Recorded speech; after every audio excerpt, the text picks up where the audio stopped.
What's up la gang? Flying high like the birds and the bees, and we'll fill the sky with the songs and the trees, 'cause we're buzzing, buzzing, and we're humming, humming, and we're loving, loving all day. Ça va bien, bienvenue sur ma chaîne YouTube. Aujourd'hui, on va parler d'un sujet que j'ai jamais vraiment parlé, mais que je vais vous faire, puis je trouve que c'est comme le meilleur moment pour vous en parler, puis c'est des entreprises québécoises. Donc aujourd'hui, je vais vous partager des dizaines et des dizaines de compagnies québécoises à découvrir. Je pense que c'est encore plus important que jamais d'encourager local dans cette maudite crise mondiale qui me fait fucking chier, genre que ça finit même à gueule que je t'anime, c'est pas grave. Donc, c'est important d'encourager Québécois. Donc là, j'ai fait une petite liste de plusieurs entreprises. Donc, j'en ai principalement dans le domaine de la mode. Donc, en premier, la première entreprise que je voulais vous parler, c'était Simon. Je pense que Simon, c'est une entreprise qu'on connaît tous, puis qui est très populaire sur... vous achetez, vous, la personne qui regarde derrière l'écran, tu achètes probablement beaucoup de linge là-bas. On se le cachera pas que c'est quand même une grosse entreprise au Québec, mais c'est tout de même québécois. Donc, si jamais tu trouves un morceau de vêtement qui est beau là-bas, ben je t'invite quand même à l'acheter au lieu de faire une commande chez Zara. Moi, la preuve, j'ai commandé ce hoodie là blanc que je tripe dessus qui vient de chez Simon. Ensuite, comme je viens de la région de Sherbrooke, il va y avoir quelques-unes des entreprises Sherbrooke qui vont pouvoir se retrouver dans mon petit guide des entreprises québécoises. Donc en premier, il y a la boutique Kitsch. Donc la boutique Kitsch, en fait, c'est une boutique qui se situe au centre-ville de Sherbrooke, qui est sur la rue Wellington, puis qui est spécialisée dans l'événement pour femmes. Donc la clientèle, c'est à peu près 20-30 ans. Il y a des marques quand même le fun, comme Amuse Society, Baby Dakota, etc. Puis qui sont, en fait, je vous insérerai un petit peu des petites photos de la boutique, mais c'est très beau. Ça a vraiment une belle expérience d'achat, c'est chaleureux, puis tu t'en vas pas là où est-ce que les serveuses, pas les serveuses, mais les conseillères en vente vont se crisser de toi. C'est vraiment comme une belle boutique de vêtements pour femmes. Donc les pièces sont un petit peu plus chères évidemment que mettons sur je sais pas, Shein ou même H&M, mais je pense que c'est important d'encourager ces entreprises là. Dans la même lignée, il y a pour les hommes la boutique Le Fils, qui est en fait une des deux propriétaires de la boutique Kitsch qui a décidé de se partir cette boutique-là. Cette boutique-là, en fait, elle est dans l'événement pour hommes, puis c'est un petit peu comme pas street style, mais un petit peu comme aventurier là. Donc je pense qu'ils appellent ça. Je vais regarder juste dans leur bio Instagram, mais il y avait marqué ça. Je pense boutique d'événements et accessoires pour les aventuriers modernes à Sherbrooke. Donc il y a comme des marques un petit peu bohème. Vraiment le fun. L'image de cette boutique là est très jolie. Les décors c'est comme en briques, c'est chaleureux. Alors voilà. Ça, c'est deux entreprises évidemment que vous connaissez, c'est sûr, mais c'est Dynamite et Garage qui sont en fait le groupe Dynamite Garage, mais c'est quand même des entreprises québécoises, voilà, donc c'est sûr que c'est à l'échelle un petit peu plus nationale, mais c'est quand même québécois. Une entreprise de sac à main que vous avez peut-être vu passer au Dragon, donc l'émission dans l'œil du dragon, mais c'est l'entreprise Lambert qui se spécialise dans les sacs à dos, dans les sacs à main. Ils ont aussi fait une collection avec la youtubeuse Ellie Duquette, donc c'est une entreprise de sacs vegan, donc voilà. Puis ils ont aussi une boutique à Montréal, mais c'est vraiment une très belle entreprise. Au niveau des maillots de bain, ben l'été s'en vient, puis il y a la compagnie June Swimwear qui est une entreprise québécoise, mais aussi qui a la production locale. Donc c'est pas toutes les entreprises, il y en a vraiment pas beaucoup qui produisent ici au Québec. Puis cette compagnie-là de maillots de bain produit ici au Québec, donc c'est encore plus important d'encourager ces entreprises-là.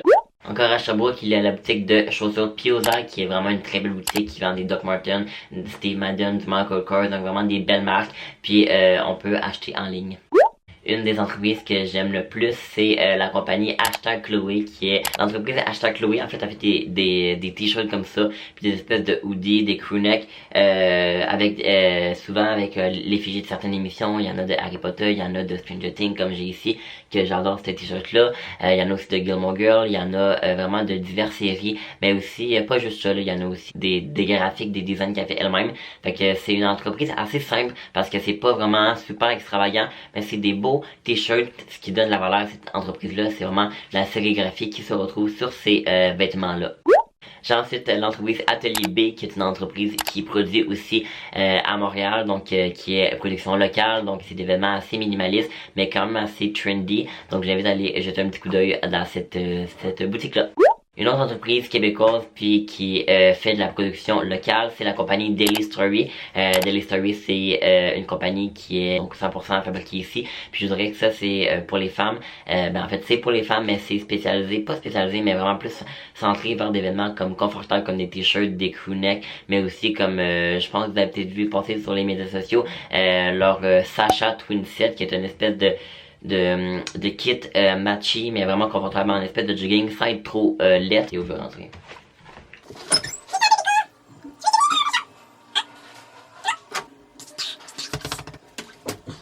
Donc, on va finir par y arriver, mais la compagnie Daily Story, c'est une entreprise, en fait, qui font comme des vêtements confortables, mais sans être comme BS, désolé si je peux dire ça de même. Fait que, c'est ça. Ensuite, il y a la compagnie Bego, qui est une entreprise d'accessoires faite en cuir vegan, mais en cuir vegan d'ananas, donc produit de la plante d'ananas. Donc, ils font principalement des chaussures. Une autre boutique que j'aime vraiment beaucoup, qui est dans les chaussures pour femmes, et c'est la boutique McGuire. En fait, cette entreprise-là, ce que leur créneau, leur image de marque, puis leur vision d'entreprise, leur mission, c'est en fait d'offrir des chaussures qui sont produites un petit peu en Europe, là, genre France puis Italie, mais d'excellente qualité, mais à un prix vraiment fair. Donc, en fait, c'est possible de voir dans chaque paire de souliers quel pourcentage de marge est-ce qu'ils font, comment de production ça leur a coûté, fait que c'est vraiment transparent comme marque. Puis eux ils disent en fait que c'est de la même niveau de qualité que les grands designers, mais tu ne payes pas 4000$ pour une paire de chaussures.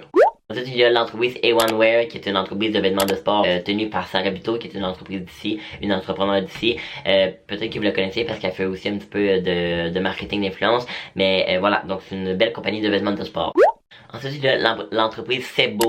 Donc, l'entreprise Sebo, c'est une compagnie de vêtements produit ici à Montréal aussi, donc de production locale, très très bien. J'ai essayé, comme vous voyez, d'en regrouper le plus possible parce que je trouve ça super important.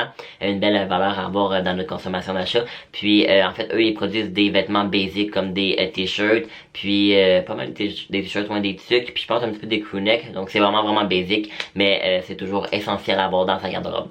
Ensuite, il y a l'entreprise Basics, qui est une entreprise de sacs à dos tenue par deux jeunes entrepreneurs d'ici. Notamment, il y a Audrey Cloutier qui tient cette entreprise-là, que je suis sur Instagram. Peut-être que vous aussi. Mais c'est ça. Donc, c'est une entreprise de sacs à dos. Puis, ils travaillent super fort dans leur marketing, dans leur développement de produits. Puis, ils veulent vraiment s'assurer d'avoir des sacs à dos de qualité. Fait que c'est vraiment, vraiment très, très beau à voir. Ouais, ça c'est moi au montage. En fait, ils font pas juste des sacs à dos. Là, j'ai vraiment, comme je parle, des sacs à dos, mais ils font aussi comme des tucs. On va voir sur mon enregistrement d'écran, mais aussi des coffres à crayon, donc des boîtes à lunch. Fait que juste rectifier le tir, ils ne font pas juste des sacs à dos. Ensuite, il y a une entreprise assez connue, mais c'est l'entreprise. Faudrait vraiment que je trouve des synonymes pour entreprise parce que ça fait calissement de fois que je le dis. Mais l'entreprise Womans, qui est tenue par Andréane Marquis. Donc elle avait déjà fait OD il y a quelques années. Puis en fait, elle ne produit pas de vêtements. Donc elle s'approvisionne auprès de grosses manufactures partout à travers le monde. Puis en fait, elle les revend ses vêtements. Donc voilà, mais tout ça aide quand même à l'économie locale du Québec. Toujours en restant dans la catégorie mode, j'ai une entreprise de bijoux qui est l'entreprise 20 Compass, qui est quand même vendue dans plusieurs boutiques, notamment Kitsch, puis d'autres de la région, mais aussi un petit peu partout à travers le Québec. Puis ça, en fait, c'est des bijoux soit plaqués or, je crois, ou en argent 9,25. Puis si je me trompe pas, puis c'est un petit peu bohème, mais vraiment trendy. Un petit peu dans la même ordre d'idée que 20 Compass, parce que je trouve que ces trois entreprises-là se ressemblent vraiment beaucoup. Mais c'est Horace Jewelry et puis Well Done Jewelry. Et bah j'ai la misère de dire Jewelry. Donc c'est des entreprises de bijoux, je trouve qu'ils fournissent, puis il y a pas mal le même type de bijoux, mais c'est très joli. Une autre entreprise qui produit ici, c'est comment on dit ça? Odoyalo. Donc c'est une entreprise de vêtements un petit peu basique, mais sans être trop basique pour les femmes. Puis je ne sais pas s'ils font aussi pour hommes. Non, c'est ça. C'est juste pour les femmes, mais ils produisent, mettons, des chemises, des t-shirts, mais aussi des manteaux, puis ça a l'air d'excellente qualité. Il y a une entreprise que j'encourage depuis quelques années qui est l'entreprise Poche et Fils. J'ai notamment des t-shirts de cette compagnie-là qui sont en fait des t-shirts bien basiques, j'en parle souvent, mais avec une poche beaucoup plus originale. Donc je crois que je sais qu'avant ils produisaient local, là je sais plus au niveau parce qu'ils vendent quand même beaucoup, mais je sais pas si maintenant ils produisent encore local. Je pense que oui, mais je sais qu'avant oui, mais en tout cas c'est une entreprise québécoise. Ensuite, il y a l'entreprise Jibo qui est une entreprise de passes et d'accessoires à cheveux, donc comme des passes, des bandanas, des élastiques. Puis je pense que c'est important d'encourager ces petites PME-là qui se spécialisent, qui se spécialisent dans un secteur d'activité, surtout dans la mode. Donc c'est vraiment beau. On en a vu aussi parler par plusieurs influenceurs comme Sarah Couture qui en faisait aussi la promotion. Et puis pour finir, il y a la compagnie de sous-vêtements parce que je pense que c'est même beau encourager la Senza, Victoria's Secret, whatever, mais c'est pas nécessairement québécois. Donc c'est important d'encourager les petites PME d'ici qui commencent à avoir un beaucoup plus gros chiffre d'affaires. Puis il y a Sokolov Lingerie qui est spécialisé dans les sous-vêtements pour femmes, mais vraiment comme body positivity. C'est confortable, il y en a un petit peu plus sexy en dentelle, mais il y a aussi des gammes beaucoup plus basiques. Puis c'est aussi produit ici au Québec. Fait que voilà, j'espère que ça vous a plu. Si jamais vous voulez voir l'autre partie, dites-le moi dans les commentaires, même si je sais qu'il y a personne qui commande mes vidéos. C'est pas grave. Alors voilà, on se retrouve bientôt dans une prochaine vidéo. Puis s'il vous plaît, likez la vidéo, lâchez un commentaire, abonnez-vous, ça me ferait super plaisir parce que je crée beaucoup de contenu, mais ça ne fonctionne pas comme je l'espérais. Mais voilà, donc c'est pas grave. Et puis vous pouvez aussi, bon, mon carnet qui tombe à terre, vous pouvez aussi me suivre sur mon compte Instagram. Alors voilà, on se dit bye, puis ben c'est ça, je vous dis bye. Bye bye.